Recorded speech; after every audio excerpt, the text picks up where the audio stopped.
I know I need to size up with you, and when I defang the Viper, trust me, ain't gonna come from nowhere. Jeff, I already put you out. I don't even know why you're out here right now. Keep on talking. Hey, do me a favor. Why don't you act like this is an AA meeting and you shut your mouth while I'm sharing with the group? And Mustafa, you out here, a boy among men. And I'm gonna tell you what, you got lucky at the Rumble, so I know you're gonna come out here and run your mouth about how bad you are. But let me give you a little bit of a reality check. You see, Mustafa, you said that my eyes don't lie. Well, your eyes don't lie either, because last week, they were closed real tight when I put your simple ass to sleep. And AJ, hey man, be honest with me. How's our old girl Wendy doing?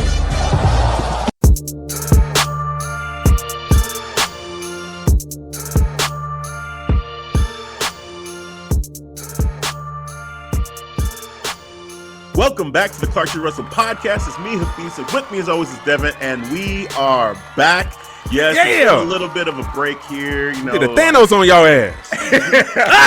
Where the fuck did y'all go? Just like Endgame, you know, it just on your left, and here we are. We're back. We got you here to talk wrestling, everything great in wrestling, and some things not so great in wrestling, but we're going to talk about it anyway. Yeah. Share our opinions on a lot of things, the newsworthy topics that have been brought up. And little by little too, throughout the next coming episodes, we'll trickle in more and more because there's a lot of stuff that happened while we were away. So, but definitely great to yes, but great to be back. Great to be brother. Healthy and here. Yes. Happy New Year to everybody. You know, like hopefully 2022 kicks off, has already kicked off. Great for everybody listening. And just going forward, that this year is great and healthy for everybody out there. You know, this whole COVID-19, Omicron, and all the other variants. Hopefully none of that gets y'all. And we stay healthy and we beat this thing together. Definitely, you know, just best wishes for the new year for everybody. So I feel like that's probably the best way to start this all off. Okay. Go. Well said, brother. Let's go. Now, unfortunately, we do have some breaking news that, you know, it's never, I mean, it just keeps happening. You know, this is like a WWE thing now to just release people left and right. And we had it happen again today as we're recording. This is what, the 5th? And yeah, they did some releases, kind of, you know, dropped that on us. So Devin, I think you got the list in front of you. Talk about some of the names, and then we'll just kind of give our thoughts on that. Yeah, I got, here we go, Ace Steele, who's a coach, Ryan Katz, writers for the show, Ryan Katz and George Carroll. George Carroll, who previously worked for MLW and New Japan Pro Wrestling, by the way. Dave Kapoor, referee Scott Armstrong, Kathy Carino, who's known as Allison. And we got Road Dogg, and we got Timothy Thatcher, and we got William Regal. War Games. Couldn't give me that last one. Last one. That stings. I just gotta eat that, bro. That stings. Gotta eat that. That stings. So yeah, man. I mean, anybody losing their job, it sucks. You know, best to all of them that they land on their feet and, you know, find work immediately or just do whatever they want to do, you know, that this doesn't hurt them negatively. You know, us as fans, it sucks to think, okay, you're not going to see a William Regal, you know, in WWE or in NXT, like that sucks. He's been so synonymous with NXT. We've called him best general manager in wrestling, period. Yes, period. He's deserve that title. It is decided. Yes. All right. Let me get that off. All right. Kick the gear off already. It is decided. That's the first one on the show. Right. Perfect. I mean, so just, you know, it sucks. It sucks. But, you know, as is the thing now with WWE, they just, you know, they've been cutting people. I mean, Toni Storm also too, she asked for her release as well. So we had that happen a week ago or a couple weeks ago. Yeah, a few weeks ago. Just, you know, their departures happening. We just wish them the best. Every situation is different. You know, for me here in the news, one of my buddies at work was bringing up, he knew that, you know, I was a big fan of William Regal with NXT. And so that's the one that he told me about. I was like, damn, really? And it kind of leads into just talking about NXT in general, because, you asked me if I had seen New Year's Evil, and I responded with a GIF of Chris Tucker saying, "Hell no!" So because that's just how I feel about NXT. Still, nothing's changed for me. The I biggest thing, the thought biggest maybe the reason. card would persuade you. I'm like, Nah, bro, this card is looking pretty good. Even by Hafiz's terms, you got to respect the card. Like, it was just looking too good. I'm like, oh, yeah, Carmelo Hayes, Roderick Strong, Riddle, MSK going against Imperium with Walter returning. Oh, yeah. See, so the for those that have been listening, for those that have been paying attention to what's been going on, like I big fan of NXT Black and Gold. yep. And I've already said, like, hey, what they're doing with this new NXT 2.0, I mean, it's not for me. It's for a different audience. It's fine. It's whatever. So, but one of the biggest reasons why I just cannot bring myself to watch NXT 2.0, and I brought up the example, for those that are gamers, of Metal Gear Solid, the Metal Gear Solid franchise. Hideo Kojima was the brain. It was his brainchild. Metal Gear Solid. He did it for Konami, but everyone associates that game with him.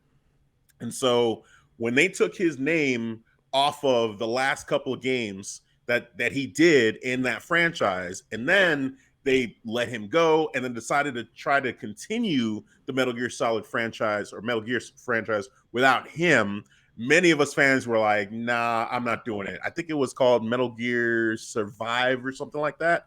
It flopped. Nobody wanted anything to do with it. I mean, it was a shit game, but also like just the disrespect, to Kojima made people say, nah, not doing it. Don't want to hear nothing about it. I'm playing Death Stranding. I'm playing anything that Kojima does, whether it's obscure, weird, or whatever. Like, I'm trying to support that man because I feel like he was done dirty. And I think he's just a very talented, just great individual. That's how I feel about Triple H with NXT. It's the exact same thing. Like, I feel like Vince has done Triple H dirty. He's tried to erase everything that Triple H is, any stamp that Triple H put on NXT, he's tried to get rid of. Period. He's just like, you know what? Damn this, your guys, the black and gold brand, all that. I'm erasing all of it, and I'm doing this a totally different way. And so everything that was Hunter's, I feel like, to me, has kind of been disrespected a little bit by Vince McMahon in the way he's approaching NXT 2.0. So for me, it's like I can't watch NXT 2.0 and not think that. So it does tarnish any enjoyment I would have. As good as the card may be, it does tarnish that. It's hard for me to erase that, especially Triple H. For me, is on my Mount Rushmore of wrestlers, and even just wrestling personalities. Yeah. If I had three people, because my Rushmore is usually four. It would be three. It's Rock, Stone Cold, Triple H, and Triple H's part in that actually is more to do with his stuff with NXT. Yeah, you said that. With his wrestling career, because it's just how amazing this guy was is as a wrestling mind. And how much he's shown he loves wrestling. It's like, man, what he did with NXT Black and Gold was awesome.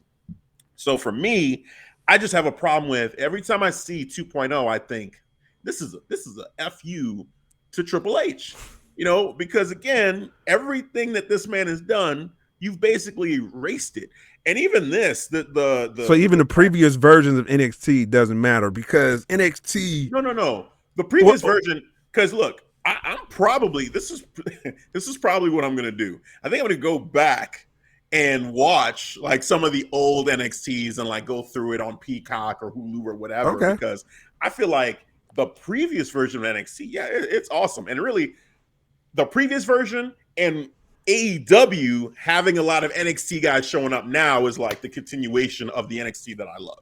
Like the Black and Gold brand, I think part of it lives on through AEW. Well, they copied it, man. They copied the Black and Gold brand. I'm gonna be real. Undisputed and all that going on over there now. Probably you're gonna have Johnny Gargano, Ciampa, all these guys go over to AEW as well. So and they do have a lot of that flavor, that style from NXT, and that's cool. If William Regal shows up on AEW, that's even gonna make it like more clear. Like that's what I'm supposed to be watching. And it is what it is. But I just feel like, to me, there's a lot of, I can feel it. It's like Vince is trying to erase Triple H and erase what he did. And even New Year's Evil, I did see Braun Breaker's entrance in a GIF. And the entrance had the old Black and Gold logo, the X, and he kicks it breaks it in his entrance. Damn right, he breaks that shit. Goodbye to Shit the is black done. and gold. Like, neat. Yeah, well, you don't have to, but that's the thing. It shows kind of how tone deaf they are, because they want everybody that watched NXT Black and Gold to continue to watch this. In an ideal world, you would keep those viewers and you would add on more people, because you think, okay, we lost the Wednesday Night Wars. Yeah. Let's try to change this up a bit to get in maybe a younger audience, add them into what was already there. But what they're doing is they're actually they're pulling a Teen Titans Go, really, is what they're doing. Because I won't disagree with that. Yeah. It's a totally different animal. It's different, and so different that it kind of makes us that were fans of NXT Black and Gold, a lot of us, not all of us, but a lot of us look at it and say, oh, this isn't for me anymore. This is for a different group. So why keep watching? And again, things that I liked about it, all those wrestlers, Kyle O'Reilly, Johnny Gargano, you could see it. Like they were writing them off slowly but surely and trying to pull in all of these younger guys with not as much experience. And it's like, what? You really want me to continue to watch this when you're treating guys that I've grown to respect over the years like this? Like, I just can't do it. I can't do it. It's not for me, and I've accepted that. I'm cool with it. Like they can do what they're doing. Ciampa well, the NXT champion. Yeah, but it felt empty for me because it was just so much. I could see the writing on the wall. Like he's basically just a trainer or just someone to help guide these young guys until it's finally time, which the time is now. Braun Breaker's champion. That's it. Tommaso Ciampa probably done. It is what it is. Saw that match. Beautiful story. It is what it is. And again, to the 2.0 audience, if you watch 2.0 and you love it and you enjoy it, man, more power to you. But to each their own. To each their own is what I'm saying. For me personally, it was Black and Gold, and if you're gonna change it, fine, but don't go and try to erase everything that was good about Black and Gold. You can add on. It's like if you bring an idea, Devin. Yeah. And I say, damn your idea. My idea is better. I'm going to erase everything that you're saying and just put a whole new idea down on the table and just like that would be disrespectful. You know what I'm saying? That's how I feel that they're doing with NXT. It's like they're saying, yeah, Triple H, damn everything you did. I'm going to lay a whole new, idea, a whole new company on top of what you did. Like it's unnecessary, man. Like, well, maybe they didn't want everything about Black and Gold was bad. Like that's just well, it was no. But I just think maybe they was thinking about AEW, how NXT Black and Gold looked similar to AEW, and they wanted to get away from that, man. So maybe this is their answer, But I understand, man. Hey, I was a lover of Black and Gold. I was going through some murky waters for 2.0, but hey, it is fun on this side, brother. 2.0. Enjoy it. Enjoy the stories. AJ Styles down there, he going off this rookie, Grayson Waller, man. Oh, and they did a tease, too. I sent you the picture between Tommaso and AJ. Yeah, no. You'll pass on that. So it's like, hey, we're going to get Tommaso and AJ Styles, man. You'll be like, you know what? Nah, I'm pass. As long as this is an NXT 2.0 with what I just explained about the whole like my loyalty to Triple H and what no matter what match, even your favorite wrestler, Johnny Gargano, your favorite wrestler. I mean, he's gone now, so that tells you how much how great NXT 2.0 was to him. He decided, you know what? Nah, I'm not gonna resign.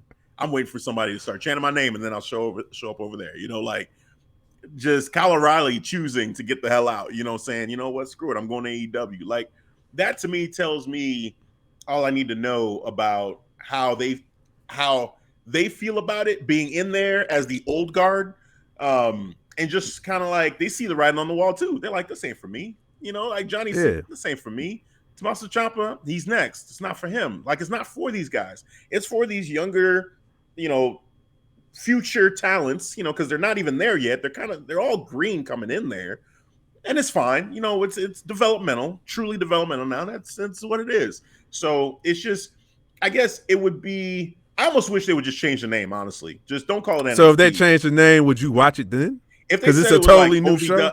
Yeah, I mean, I guess I don't know because it would really depend, but I think that would be a step in the right direction because NXT there's a clear identity with NXT that was established by Triple H, and to then say 2.0, it's to imply that it's the better version, and then you erase everything that Triple H did. It's like, what you doing? Just do something different, man. If you want to bring back OVW and rename this that, maybe that fits better because this is more the spirit of OVW, where you bring in like a John Cena when he's green, Brock Batista, Lesnar, Brock Lesnar, Randy Orton, Shelton Benjamin. from the ground up, mold them. Braun Breaker looks like he would fit in perfectly with what OVW was back then. Yeah, like that dude is money, bro. That dude is money. Like once he goes to the main roster, I think he's gonna be solid, man. He's gonna be awesome. Yeah, I can see him Star. as a WrestleMania main eventer. Yep. I can see him doing all that. He's the next Roman Reigns, bro. He's the next Tribal Chief. I can see it. And I know Rick showed up too. He did. It was, you missed that moment too. But they even, you know what? I saw. Let me take a step back. They didn't even they didn't even show that on their New Year's Eve on the network on USA. Oh, that moment wasn't there. No, that was just like a WWE exclusive. Damn, they should. Well, whatever, man. They just missed opportunity there. Yeah, but it is what it is, man. Like again, for people that enjoy NXT 2.0, keep enjoying it, love it. It's the same thing I said about Teen Titans Go when it happened around that time. For me, I was mad because I'm like, I love Young Justice. Like that was more my shit. Teen Titans Go, there's an audience for that. I get it. They want to sell toys. Cool. Go ahead and do your thing. It's not bad though. Because my kids got me into it, just by the way. That's what I'm saying. Like, you know what I'm saying? It gotta right. You just have an open mind to it. Like, all right, I get it. This is a wholly different universe. This is not my Teen Titans. Right. Right. But I guess I'm the type of person that, for me, I feel like I want to support the artists that I feel like maybe are getting a little bit dissed by the fact that their stuff is canceled or erased or whatever. In place of something else that, it's like, couldn't both of these things exist? Like you could have let that alone and done like a Teen Titans Go. And same with this. You could have let Hunter continue to do NXT, put it back on the network or on Peacock if you want to, and let Hunter keep doing that. And then you can bring back OVW and do this. Do both. Turn main event into one of these things. Like, I'm not knocking that idea because they still have NXT UK. It's still not NXT UK 2.0. By the way, it's still going on, right? Right. It's not UK 2.0. It's still the OG NXT UK. You guys remember? So that could have worked. Like, we got 2.0. It's gonna be something we're gonna be keeping it on the TV, and then we will have Black and Gold on the network, and then Yeah, they could have done something like that, and probably I would have been like, okay, they didn't just erase that. I can still go watch NXT Black and Gold, and they got their whatever they're going to call it 2.0 thing going on there. It's fine, but it's okay. I mean, enough about that. I don't want to, get too negative. To start things off. I mean, just saying how you feel about 2.0, man. That's all it is. It's what it is. It's just a work in progress. That's what I'm saying. I just got my work cut out for me. That's it. One of these I've already days, told you, months, years. What it's gonna take, and I know. That's why I said it's possibly can happen. It's Triple H. It's not. I don't care what match they put on. I don't care who shows up. I don't care about none of that. It's about the disrespect to Triple H. So if Triple H shows up, here I'll tell you this. So I did see the speech from Johnny Gargano. Like I tuned in for that because I needed to see it because I knew it was probably going to be his last moment, his last. Okay, so I watched it. What's up. I listened to the speech, and just saw the emotion, and I saw the Grayson Waller attack, and then I saw the stuff they didn't show. I found it on social media. With him in the ring with Tommaso Ciampa and Kyle O'Reilly. Yep. And just like that raw. Because at first I was like, man, if Grayson Waller's jumping him like this, is he not going? But then you watch the stuff that happened when the camera stopped rolling, and it's like, oh no, he's done. He gone. He's done. He gone. This is real emotion going on. Him and Tommaso sitting down in the middle of the ring, like even him and Shawn Michaels towards the end of the ring. Shawn Michaels showing up. Yeah. That was hard, man. That was emotional. Like that got me. Definitely. I felt felt something there when he was on his way out because that is my guy. And hopefully he shows up in AEW, and does his thing there. But wherever he wants to go, man, if it's Japan, if it's Impact, whatever, I'll be watching what Johnny does after this. So we'll see what happens for him. But and then Kyle in AEW is perfect. Him reforming Red Dragon, with Bobby Fish, and then just continuing the story with Adam Cole, where it's like, do they trust each other? Is this okay now? Or it's it's on the rocks right now. I like that. I like that they're continuing. I mean, that's one cool thing about AEW is that they're not afraid to continue those storylines that went on. No. They just keep that shit going, and that's cool. Like, they acknowledge the other wrestling companies. Yeah, I like that. Yeah. And WWE just exists in its own universe and nothing else. Nothing else exists. Exactly. Right. Perfectly said. So yeah, man, it's just one of those things. But let's transition a little bit to AEW. Let's talk about AEW and talk about Big Swole and Tony Khan, because there's been a lot, going on social media between the two of them. And Big Swole had her podcast and talked about it a little bit, which I thought was really well done. The way she just laid out, her experience. Yes. Just from, someone being there in the locker room, trying to, find a way on television, just telling her story, and some of the challenges there, and also a lot of positives too. Yeah. I mean, some funny stories. Tony Khan being super kind and generous, and renting out whole restaurants and saying, hey, these are all my guys taking over the restaurant and paying for everything. And Swole was really appreciative of that, and just how kind and generous that man is, and just the company, the family atmosphere. She talked about that and just how wonderful and beautiful that is. But she did acknowledge, like, hey, there is a problem when it comes to women getting TV time and diversity in general.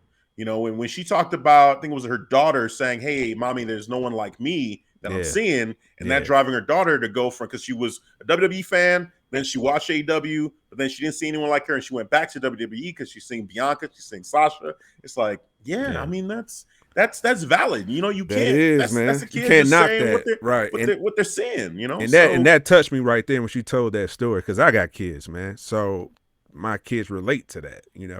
I'm proud that my son can see, like, all right, man, I want to, look at Bobby Lashley, something like that, or Big E, see superstars like that. So I can relate to that, bro.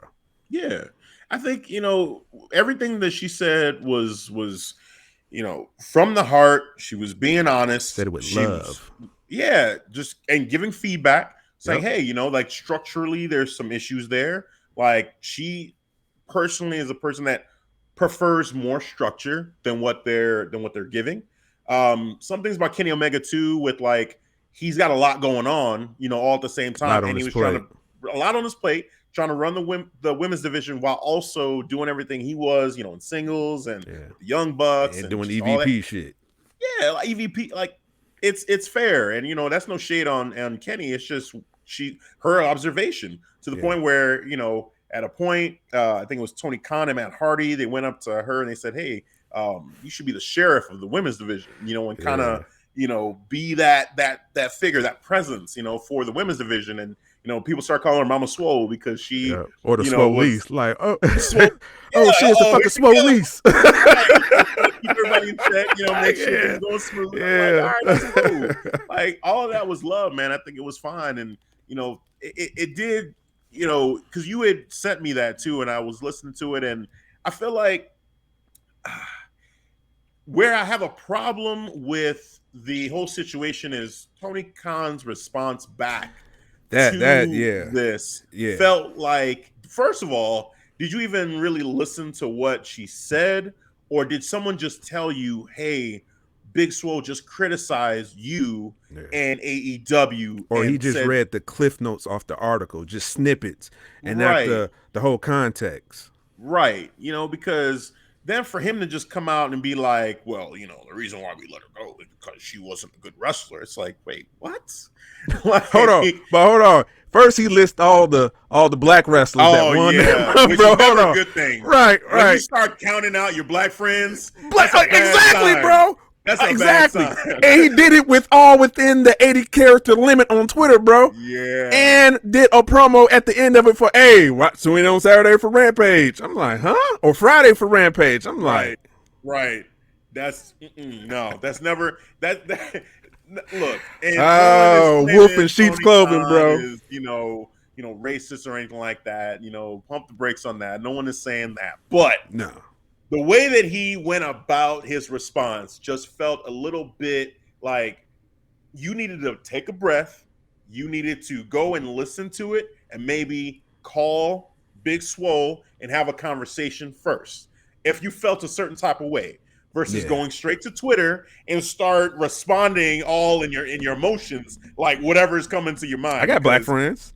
right, like that is Matter of fact, that watch the just show makes you tonight look too. like Rampage. look, I've got 5 of them, that in my circle. They won. They won.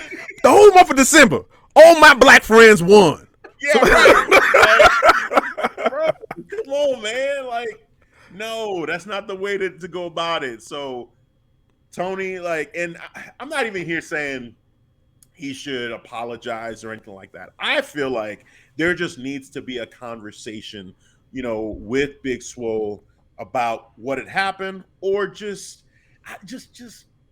like, okay, so now the somewhat of an irony around all of this Yeah. is that we're talking about this on a night where Jade Cargill just won Exactly. the TBS championship. So, and right when I heard what had happened too about, with the Big Swole and everything that she was saying and Tony Khan's response and whatever, Twitter blowing up and social media blowing up, I'm like, oh, Jade Cargill's winning. Like, she's definitely I think winning. she was winning regardless, though. I'm gonna regardless. keep it a buck, though. I thought Yeah. she was gonna. I thought she was gonna win regardless, though. Just the way the package. I looked at Right. everything. I looked at the optics. I'm like, okay, they're building her as a star. Yeah. She ain't losing against Ruby Soho. It I'm made sorry. sense. Beforehand, it made sense. But after all this, I was it's like, definite. Yeah, if there was it even a was spot, it is decided right there. yeah, it was like, okay, no, this is happening because now we've got to put our, if he's trying to, show like, hey, look at all the people that won in December, like that were black. Okay, well now you have an opportunity here. If she loses, that's gonna look terrible. So just stick with those plans. Yeah, it is what it is there. I just feel like first, let's just acknowledge, like, okay, what Swole is saying is her opinion and it's her feelings, and she was there, and this is how she felt, and that is valid. Like, don't discredit it. Don't discredit it, and then go to, okay, like, how can we make this better? How can we address this? Because just saying, like, yeah, we, the excuse about the people that won in that month and then going to why you released her and she's not that good and discrediting that, it's like you're avoiding, that whole issue and again, making it seem like it's not a valid statement to make, which is, I think it sucks. It sucks as a black man to hear that kind of response to someone bringing that up. Like, you're not even willing to have the conversation. You just like, nah, just fuck that. I don't want to hear what you're saying. I'm already, doing everything I can. Like, shut your mouth. Like, that's terrible. That's disrespectful. Just hearing that and reading that, I'm like, come on, Tony. Like, we don't think you're a bad dude, but that kind of response makes you kind of question, like, wait a minute. Why that? Why that? Why are you getting inside your feelings, man? It's like, I notice a pattern with you. It seems like you can't take criticism, like constructive criticism, which is, not you at a leadership position. You can't do that, bro. That's a problem. Yeah, that's the problem. That's a big problem, bro. You know what I'm saying? That's part of my daily life, my work life. You know what I'm saying? Even on part of this show with each other. Yeah. You know what I'm saying? This thing works with constructive criticism, bro. That's how we got better. You know what I'm saying? You have to keep your ears open. And honestly, I think he responded to an article, man. I think that's what it was. And it was a bad move by him. And I believe he should apologize because he attacked, saying, like, he didn't have to say, I don't think that's good of a wrestler. When before, 8 or 9 months ago, he called her a great wrestler. He said, he was like, man, Big Swole, like, man, she's good. She's great. She's continuing to get better. She's one of my favorite wrestlers. I'm like, okay, so why all of a sudden you want to change up your tune? So he needed to apologize for that, man. He didn't need to. I guess one reason why I feel like he shouldn't, like, I don't even want to hear an apology because I don't. Yeah. I it feels like it would be empty at this point. Wouldn't be genuine. I don't trust that it would be a genuine like, okay, okay, he feels what he feels. You know what I'm saying? Like what he was saying, like he put it out there. I feel like what would mean more to me is if he had a conversation with her versus just apologizing on Twitter. It's like, oh yeah, I'd like to apologize for the statement that I made against Big Swole. I was in my feelings. Like I don't want that. Let me be clear. I don't want to see no Twitter apology. Like, nah, bro. I want you to go reach out to her. Like, hey, I'm sorry about what I said. Didn't mean it. Go on her podcast and have a conversation. Yep. Talk about it. Yep. Just have a conversation. That's it. Because she didn't talk about you in a bad way. She praised you. She gave you flowers, bro. Yeah. She gave you flowers. Yeah. All she's asking for is like, hey, so the couple things was, the women's division, a lot of people there want more time, valid. And on the diversity front, the people at the top not seeing someone like herself and her child not seeing someone like her on television, like all of that, like just why would that make you say, oh, I want to go and dig at this like engage in that. If you really care about it, it's like, oh man, like somebody feels that way, someone's kid feels that way about.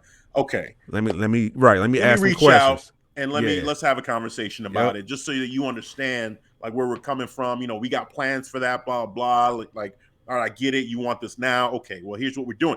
And Jay just won. You could have. Just having a conversation about that, going on the podcast. Yep. I mean, you don't want to spoil what's going to happen, but like. Talking about, hey, we're featuring Jade a little bit more, like Scorpio Sky. We understand people want more from him. Jay Lethal, we got him in the books right now. One of the greatest Ring of Honor champions, Jay Lethal. Dude, where he been at? We got things in the works for them. Like blah blah blah. Just there was a better way to deal with this, and I just felt like he did not deal with it in a good way. And I just want something constructive to come out of this. And Jade becoming champion. I want a solution. Yeah, I want a solution. Her becoming champion it's a great moment. I'm happy that it happened. Black woman champion in AEW. In front of her daughter. Yeah, awesome. So I think that's great. And now, okay, what do we do going forward? Because you can't just do that and then we're not going to do anything else. And I'm not saying all the champions need to be black or all the champions need to be Latino or all the champions, whatever. No, that's not what we're saying. But one thing we have said on the show, speaking of the women's division, is, hey, give them one more match, right? Like, she talked about TV time. Swole talked about that. And come to find out, she came up with that story with the oh, my God. And all the women in the back were saying it should have been on television. When she said that, I thought of you immediately. I was like, oh, man. Like, Devin, because I don't watch. I witnessed it. And so I didn't know, but you watched it. Yeah. And you were saying like, oh, this should be on TV. This should be on TV.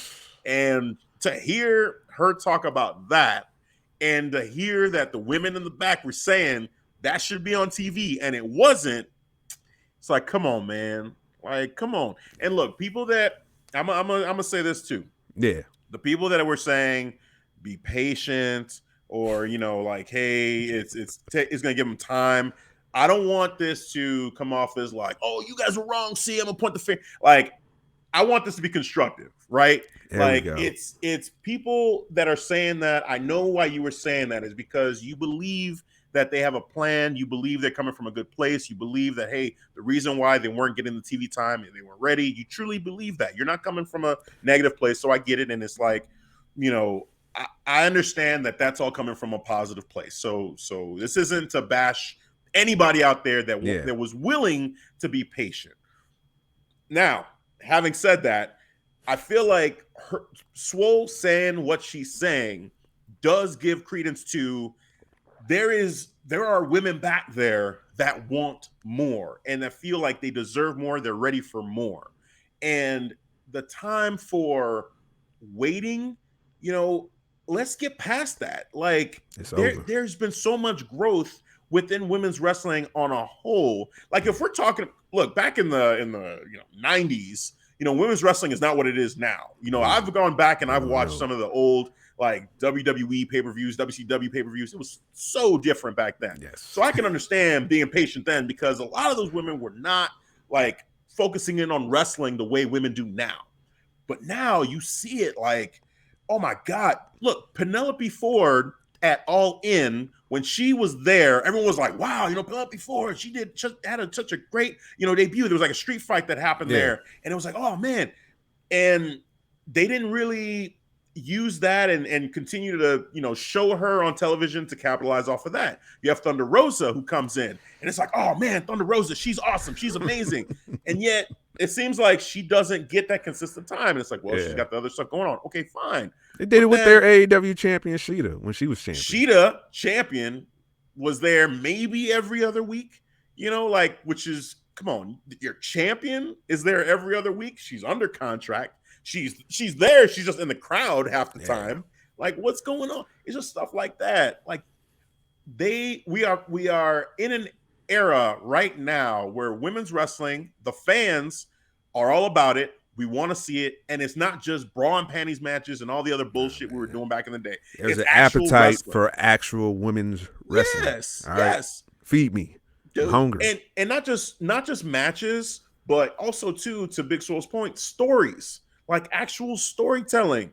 Abaddon put so much heart and soul into her character.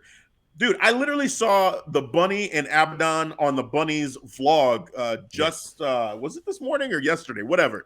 I just recently saw it was them doing a taste test for like Oreos or whatever. And Abaddon was in character the whole time, just literally doing like she's so committed to that character. It doesn't matter. Everybody else, they're just like, we're breaking character, damn the kayfabe, it's just whatever, But with Abaddon, it's like, no. She is in character all the time, even doing taste tests for Oreo cookies, man. Yeah. And Big Swole said Abaddon works her ass off. I believe it. She was letting us know she put in work. Dude, it's just so storytelling wise, like even doing a taste test for Oreo, she's still telling the story like, this is who she is. This is me. I like everybody else, maybe it's a show. This is who I am. This is my character. And I'm still trying to entertain in this way at all times, much like an MJF and other people that stay in character. So you put her on television, I can only imagine the kind of story she's going to be able to tell with this roster. Oh my God. Just give and her a we chance. Don't ever really see Abaddon on TV. Never. It's unless crazy. She's on darker elevation. But come on, at this point, down there. They don't know what they have really, I think, with Abaddon. I really don't think they know what they got with her. So they have enough women on that roster to... We did a top 12. We went down the list of our top 12. We both had Abaddon in our rankings, I believe, right? Yep. We did. Yeah. And so the two things now, because I'm adding to it, the one is having an extra match, but the other thing too is stories. Telling stories with the women on television. Let's get more of that going. Yeah. So big shout out to Big Swole. Love your podcast. I'm gonna start listening more because I didn't know you had a podcast out there, but found out it was one out there. So if you're listening to this podcast, we salute to you, Big Swole. Big salute. Thank you for being honest, for speaking your truth. Yes. And don't mute your voice because it's important. It needs to be heard. Like that was powerful. That was beautiful. And just keep doing it. We need to hear that. So thank you, Big Swole. Yeah, man. Wow. So that happened. That was a lot, going through just, that whole listening to the whole podcast and it was just something, but let's keep moving. And I want to address a couple things. So I saw you had posted actually something about, what is there a difference between sports entertainment and professional wrestling? And so I wanted to talk about that because I was like, that's interesting. You didn't tell me pre-show we was gonna be talking about that. Look at that. Here we go. Give me a curveball. Sir, let's talk about that, sir. Explain yourself. Sports entertainment, pro wrestling. You don't see a difference? I don't, man, because AEW opened my eyes to it. Because I think what was the MJF and CM Punk feud that's going on. I'm like, this is sports entertainment. They not have wrestled not 1 minute yet. They was in a 6-man challenge, but still, they did not come to physical fisticuffs. They did like half a mile in that stadium. Still couldn't touch each other, bro. trying to CM Punk trying to get his hands on MJF. This is that sports entertainment. That's what you used to see back in the day in the Attitude Era, man. Between Rock and Stone Cold, their antics towards each other. This is what it is, man. Yeah. You see that on WCW with the NWO, with their antics as well. It's sports entertainment. Sports entertainment and pro wrestling is one and the same. All right. And thank you, AEW, for opening my eyes. Because before, I'm gonna keep it a bean. I thought it was different. I thought it was separate.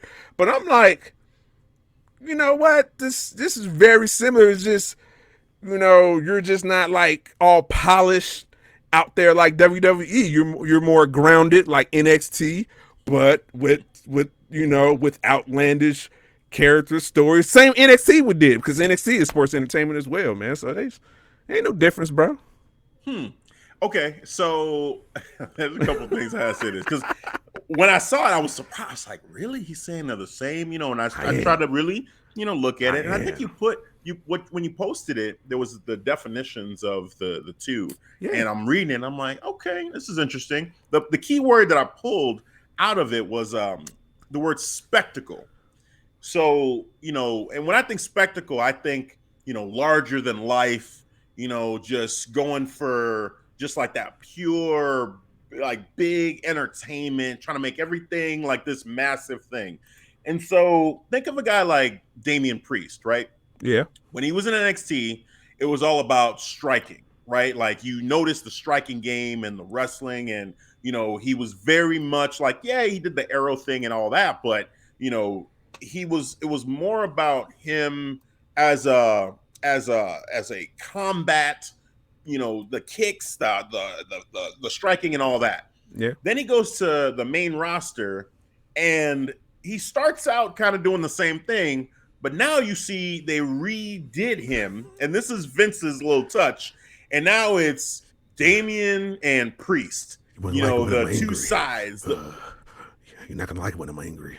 Right, basically, right. The eyes go big. Oh, he can't control himself. Oh, he's gonna get himself disqualified and lose the United States Championship. Like he's now this kind of other. I don't want to say otherworldly, but this other character that he's unpredictable. What's gonna happen? And they just have to make everything big. So I think Vince's definition of sports entertainment is more about like that spectacle, that like larger than life, over the top characters. Whereas with professional wrestling, yeah, you have the promos back and forth, but it's all still pretty grounded. It's still like, I don't think those characters theatrical performance. What's that? Theatrical performance. Yeah, okay, there you go. It's like, CM Punk and MJF, the way they're doing things now, like, is cool, but I feel like their characters under the umbrella of sports entertainment, they would try to make them. It's like with Roman Reigns, he's the tribal chief. Yes, you know what I'm saying. He's the head of the table. Yeah. You got the music with the right. chorus. With the chief. Yeah, you know what I'm saying. And shout out to Roman Reigns. Like, hopefully he's doing good. Yeah, tested positive for COVID, so hopefully he's healthy and safe and all that good stuff. So want to throw that out there too. Yes, but like, tribal chief. Yeah, that character, they try to make him big. Seth Rollins, the visionary, the Messiah, they got to make him like. What about Malachi Black? The House of Black. Well, that whole performance. Yeah. The music, the entrance, so that's perfect. All right. So right there, his character is more sports entertainment probably than anybody else in AEW. Like that one. And sometimes when I see him, I honestly feel like. Luchasaurus. Yeah, too. But Malachi specifically, he seems like the closest to, you could plop that, you could take that from AEW and insert put that in WWE. Yeah. And it would be seamless. Yep. Everybody else, I feel like Vince would want to do his own personal touch to try to make them larger than life somehow. So for me, I think that's the difference between the two. For sports entertainment, it's more about the spectacle, the larger than life, big characters, got to do something extra, can't just be normal. Yeah, there's professional wrestling in the sports entertainment. They'll do it from time to time, but they lead with the spectacle. They don't lead with the wrestling. It's not. I think that's what I love too about 2.0, man. The spectacle of it, just the way it's almost similar format to what Raw and SmackDown does. So if you want to call it Raw Light, so be it. But I'm enjoying it. Yeah, because even those characters on NXT 2.0, I feel like none of that. Look, once they get to the main roster, you prepare yourself for the sound effects, prepare yourself for the visuals. Bring it on. Bring it on. Braun Breaker is going to have all sorts of just CGI chains. Yeah. Bricks, breaking. Right. Coming out at you, flying everywhere. Yeah. Oh man, you see what they did with Xia Li's entrance, man, which is not bad. Oh yeah, with the lightning everywhere. Yeah. So like, like an anime character. Almost. Yeah. See, on he just came out there with the sword, just doing her thing. Here, Vince, he's like, she's got to have lightning bolts come out of her, man. Like I can't have her just going out there doing an exhibition. Oh hell no. I mean, the comparison that I wrote down is so funny. It's like, I would say, let's take basketball, for instance, right? So that's the core sport, just like wrestling is the core sport in pro wrestling. In wrestling. So for basketball, if I were to say sports entertainment versus, professional simulation, whatever you want to call it, it's like comparing Blue Chips to Space Jam. Like that's how I see the comparison. Like now, some people are like Blue Chips. Like maybe I dated myself a little bit, but I don't care. Yeah, you did. Blue Chips, did. Google it, look it up. Penny Hardaway. There we go. Story about them. In college coming up. They're getting recruited. To go to these schools. And it's like it's very real feeling. The emotion was there. It was heavy. And then you got Space Jam, and we all know Space Jam. It's just basically Bugs Bunny and Michael Jordan, or LeBron James for people who saw the new one, like colors, like effects, all that stuff. Like that's totally Vince McMahon, and AEW and NXT Black and Gold, they were more, like a Blue Chips or something a little bit more like, or in football, any given Sunday, well, sort of somewhat, but like just more grounded, and they want it to feel real. As real as possible. Whereas with WWE, it's like, it's more about we just want to make it feel like just again fantasy, larger than life kind of thing. They still do those certain characters like Dexter Loomis, Karrion Kross. He's larger than life though. He's not a serial killer. It's like Undertaker with like the zombie. Like come on man, like don't believe that. Like yeah, but I'm gonna say it's one and the same though. I'm gonna say still one. Yeah, I see the difference. I see a clear difference there. Still like, performance, still scripted. AEW do more wrestling, but still, you still see sports entertainment. I just think it's more along the lines of the sports when it comes to sports entertainment. With the pro wrestling, there's more. It's more like they want you to feel the sports element of it with professional wrestling. It's like think of Daniel Bryan. Daniel Bryan epitomizes professional wrestling. Like he wants it to be about like, look at the skills, the moveset, mano a mano, 60-minute match, back to back to back. We're going like, 60 minutes, blood, like everything, like visceral, real. He had to fight to basically have that in WWE. They were calling him a B+ player doing what he's doing right now in AEW, man. It was crazy. But then you had the Hogans, you had the Ultimate Warriors, you have, even well, hey, I said it. I'm sorry. I didn't say it. But those big characters, they that's what Vince wants. That's how I look at Vince as being he's the one to me that defines what sports entertainment is. Like his vision of all these guys, anytime they go to the main roster and what he does to Karrion Kross and all these people, it's like that to me is the definition of sports entertainment. That shit ain't happening in AEW. They're not putting Karrion Kross in some Spartan outfit in AEW. It's not happening. They're gonna say, Karrion Kross, go out there and whoop somebody's ass. That's it. Just that's all we need you to do. I don't know. You think that because I just look at Malachi Black entrance, man, and I see it's an Abaddon too. And you got characters, Luchasaurus. Come on, bro. I think what you're seeing is that AEW has some characters that are along the lines of sports entertainment, but the majority, their company is more along the lines of we focus on professional wrestling first and foremost. Even with Malachi's big entrance, when he has his matches are still very technical. Like it's still, a like combat driven match versus like what sometimes you'll get in WWE, which is like it's not even really about the match. It's just about like, Roman Reigns talking shit, for half the match, and just kind of, taking his time and just letting you feel his presence. This is my house, kind of Take shit. his Looking time at the with camera. the story so you can understand the whole scope of what's going on. Right. And that to me is more along the lines of entertainment. Like he's talking to us and the guy is out. Like it's entertainment. And it's beautiful. It's fine. They're both beautiful in their own way. MJF he does that too, just by the way. Yeah. He talks shit throughout the ring, take his time. And I appreciate that, man. Yep. Like go ahead. No, I feel that he has a sports entertainment style about him as well. And I love that he does short teases that 2024, you might jump ship. He might main event WrestleMania, something CM Punk never did. Yeah. Oh, man. He gave WWE his flowers, I think, last week or the week before. But I do recall when he said, he was like, man, Tony, he was like, he's running like a shit show, but I know I could go to a place that'd be run real professional. I was like, what? The only thing that I'll say about this too is that if he were to actually go, like, because he keeps teasing it, I mean, it's not going to happen. But how crazy would it be if he followed through and left? Like if he went to WWE. Because he's like, I'm telling y'all, this was going to happen. And then sure enough, Tony doesn't pay him enough money. He's like, well, because I think something came out too. There was a rumor that Vince was interested. Or reports that people are there in WWE are interested in MJF. Right.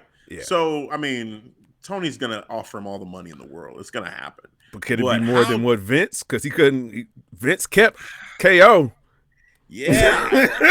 Oh, man. He was like, crazy. Money. We'll see. Yeah. We'll see. That's one where I kind of want the chaos a little bit, and it would just be insane. I want to see the bidding war. I want to see that. If he's foreshadowing a bidding war. It's like, hey, bidding war 2024. That to me would be, if he showed up in WWE, it'd be like when Jericho showed up in WWE. Like in my mind. Yeah. Like I feel like it would have that same impact on me. I give you that. Where I was just like, what the holy shit? He's my favorite heel on AEW. I'll give you that. Just it would be unbelievable. Yeah. It would be unbelievable. I think that crowd would go. I think it depends on where they are. Like hopefully they're in a place like Chicago where we're paying attention to AEW and hardcore wrestling fans are there and they can really get into it. Not just some random place where they're like, who's this guy? What's going on? Like just casual fans left and right. But we'll see. But just professional wrestling, sports entertainment. I think it's an interesting conversation. But I think that both companies have elements of both. I just think that WWE does lean a little bit more sports entertainment and AEW leans a little bit more professional wrestling. But to your point, they do have wrestlers that Abaddon, Malachi, that have that sports entertainment feel to them. It's a mix. It's a mix. Potato. Those styles, though, are different. There is the most ironic thing about this is you posted a definition of both that, to me, clearly states the differences. So I guess your interpretation, your perception that because Terrible Wrestling takes, he pretty much validated. He was saying, not validated, but he just said from his point of view that it means the same. Even people commented like, yeah, it's the same. It's no difference. No, I see a difference. I see a difference. Just, for draw me, that line. Like, it's a line. The spectacle, the larger than life characters. I'm not now where I would agree with you is if we're talking about, is AEW purely just professional wrestling and WWE just purely sports entertainment? No. Like both of them have people who are both. Both of them have wrestlers. Again, to your point, Malachi and Abaddon. It is a perfect example. Yeah. Both of those characters, they feel more along the lines of a sports entertainment in their character's presentation. Vice versa, WWE, you had a Daniel Bryan. You've had I don't know, you have Brock Lesnar, guys who feel like they are just fighting, they are just wrestling. Kurt Angle back in the day. A name we don't say, but I'm gonna say Chris Benoit. The Eddie Guerrero. Yeah. Those are guys who, they feel like professional wrestlers. So there's a mix. There's a mix of it all. But usually Vince wants to heighten all of his characters. And with AEW, it seems like, they love actually presenting wrestling matches, these 60-minute marathon matches, that they love to do now. Yeah, I was good on one. Hangman and Bryan Danielson. I think so. That's a good transition. So let's go right into that, because I was going to talk about that too. That's perfect. Let's do it. You also posted about this. You said that. Hey, you've been keeping an eye on me. Look at that. Yeah, I've seen some stuff. It sounded like you weren't really feeling that first match, especially just the way it ended. No. I was. That's the problem. I was feeling that match, the first match, like just the ending, the in-ring psychology. Exactly, man. I'm like, man, it's a damn good book. I'm reading every chapter. I get to the end, like, the end like that. After all of this, all this good shit. That's what we do. I just felt like, if it's gonna go 60 minutes, banger, let somebody walk out with a dub, man. That's all I'm saying. I didn't. The draw worked for other people. I get it. Cool. That worked for you. But I'm talking about for me. Nah. Hell nah. I wanted either Bryan Danielson to walk out or Cowboy to walk out. And then after this match, I just saw tonight. I'm like, yeah, you guys that need that 60 minute, or you guys could have used that 60 minute just to have it, or just didn't need that match if somebody was going to walk out with that win, like Hangman Page in the first place. That's how I feel. So do you think you would feel the same way if we didn't get the Kenny Omega, Bryan Danielson draw? Like, let's say that didn't happen, and let's say that, this match still goes the way it does. You think it was maybe fatigue that, okay, Bryan Danielson did the same exact thing with Kenny Omega, and now he comes out and he has his match with Hangman, and it's another draw. Was that part of what made you kind of like, oh man, we're doing this again? Really? No, I treated it different because it wasn't for the title. And let's just use this for example. Let's say for some reason the story, the first match, Bryan Danielson, Adam Hangman Page, they just have like an expedition match or just a match without the title, and they go a draw. I'm completely fine with that, because that just add more to the story for the next fight. I'm cool. But if they do a draw without the belt, cool. But since the first bout, it was for the belt, and it went 60 minutes, and it was a banger too. Come on, man. Let somebody walk out with that. The crowd wanted it too, so come on. When were you like upset, like mad, or were you just like, oh, I wish that would have ended? Like how? Oh no, I wasn't like raging, like, oh, this sucks. Yeah. The whole fucking match. No. I guess when you type it out, anybody can interpret it whatever way they want to. Yeah. So hopefully, hear it in my tone. I was fine. It was just the ending sucked. That's all it was. Like, okay. Did it make you want to see the rematch though? The one that happened tonight? Not really, because even when I said they're probably gonna go another 60 minutes, so if I miss the first 15 minutes, I'm cool straight. So I guess that kind of answers your question. I wasn't like okay. Like it's like they're probably just gonna go another 60 minutes. That's how I took it. But were you excited to just see it like end? I guess like to get a definitive winner one way or another. This time, yeah. Okay. But I just wish it happened the first time. Like, okay, if Adam Hangman Page was going to win and win like that, maybe that match should have been the first match. The match we got should have just been the one, and that's it. I mean, I think probably part of it was that they wanted it for the debut TBS show. Just looking at it. They could have pushed it back. They could have put another match though for what was it, for winter? That winter's coming. Yeah, winter's coming. They could have established another match. Yeah. I mean, the way I look at it, and again, I saw the comment. It made me think about it. I'm like, because I enjoyed the match. Like my first, watch on it, I enjoyed the match. I enjoyed the back and forth. As the time kept going, I started thinking about the Kenny Omega, Bryan Danielson match. I'm like, are they going to do this one as a draw too? And I started anticipating the draw. Like I thought they were gonna do that again. Yeah, I did too. I anticipate the draw the first time, like because the announcer kept on mentioning how much time was left. So I heard the 10. As soon as I heard 5, I'm like, it's going the distance. Right. The minute I heard he said 5 minutes left, know. I'm like, yeah, it's going to be a draw. Yep. And then when it been a draw, I was like, damn. Yeah. But it was still a banger of a match. But it was a good match. I was like, yeah, I saw that coming a mile away. I mean, I feel like, what you're saying is valid as far as like just wanting a winner. I don't think there's anything wrong with that. Nah. And there's just no ties in Super Bowls. Yeah, right. Right. No, I feel you there. So I was curious on how frustrated it made you, but talking to you about it, I get it. I wasn't really frustrated at all. Yeah, because it was a banger of a match. You just wanted to finish, but the match, you still appreciated the match for what it was. It's just that, hey, it would have been cool if we would have just known, like, one way or another who won or who lost. So that's cool. I think too, part of it in my mind after seeing the draw, I was thinking they're just protecting both of these guys because Bryan Danielson, this is the first time he's challenging for the title, and for Adam, this is the first time he's defending the title.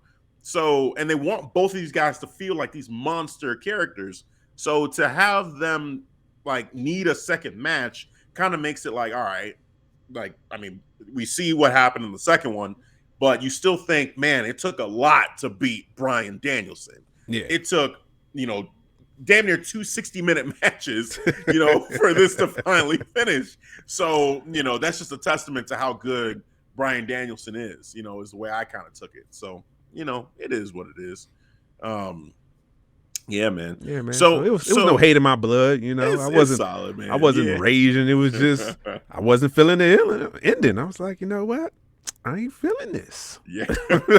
well, speaking along those terms, so the TNT Championship, we talked about the TBS Championship already, but the TNT Championship. Oh yeah. The last time we spoke, Sammy Guevara was the TNT. He was. Champion, Yep, he was. The last time we spoke last year.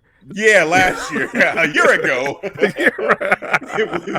it was Sammy Guevara. But now, we got a new TNT champion, and that champion is one Cody Rhodes. Yes. So how do you feel about Cody Rhodes being champion? Love it. Now, I'm gonna anticipate the reason why you're saying this is because you smell the heel turn coming. I do. Okay. From one heel to another, I smell something. I smell the energy. Yeah, Dark Sidious. I smell something. That's fair. Yeah, I definitely feel that coming too. And so that got to be the only reason to take that title off of Sammy. If not, then that was a waste. Right. That was a waste. If you're not using that to turn heel, then that was a bad move, Sammy. Right. You should have continued to build that because I don't think he did enough. I don't think he even elevated that title at all. It was just a good moment that he beat Miro, and then he didn't beat anybody even remotely close to that level of Miro. Yeah, of defending his title. The Jay Lethal match was pretty cool as far as Jay Lethal in AEW. But if you're new to AEW, you have no idea who Jay Lethal is. So he's just getting his feet wet. Right. That's true. So okay, we're on the same page with that one. Yep. Definitely. I mean, Cody Rhodes. Oh, you enjoyed it too, huh? At first, my first reaction was, oh, this dude, Cody Rhodes, because I didn't see the match. Someone told me that Cody had won. So I was like, oh, what the, really? Yeah. And I saw it, and I saw how, this is all playing, and I saw after the match too, Cody mentioned something about his heel, and I said, this dude is trolling. He is trolling now. So I feel like it's smart. This is a slow burn to him eventually becoming a heel, and he's just pissing people off subtly as much as he can, but real subtle. So, I see it, to him on that. I see it. You're gonna It's pretty clear now. It's pretty clear now. And that makes it cool. So I'm good with that. Speaking of the Rhodes, what do you think about that Dan Lambert and Brandy Rhodes promo?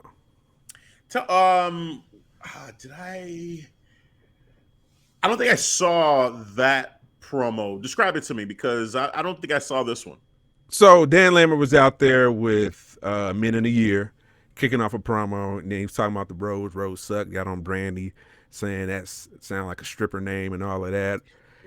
So, exactly. So Brandy come out talking that fire, and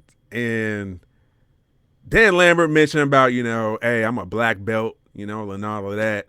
So Brandy Rose took that energy and said, "Oh, you're a black belt? Well, I'm a black bitch." And I was like, "Oh, okay, huh." Yeah. I don't know, bro. I don't know. I wasn't feeling that. I'm gonna be real. Yeah. It caught me off guard. I was like, that's not the right one right there, Brandy. That ain't it. Okay. I mean, I feel like I need to see it, in order to really get, how see the whole make me react. But just from hearing you kind of retell it right now, it feels very just awkward listening to it, honestly. Like, ooh, like, is this in good taste?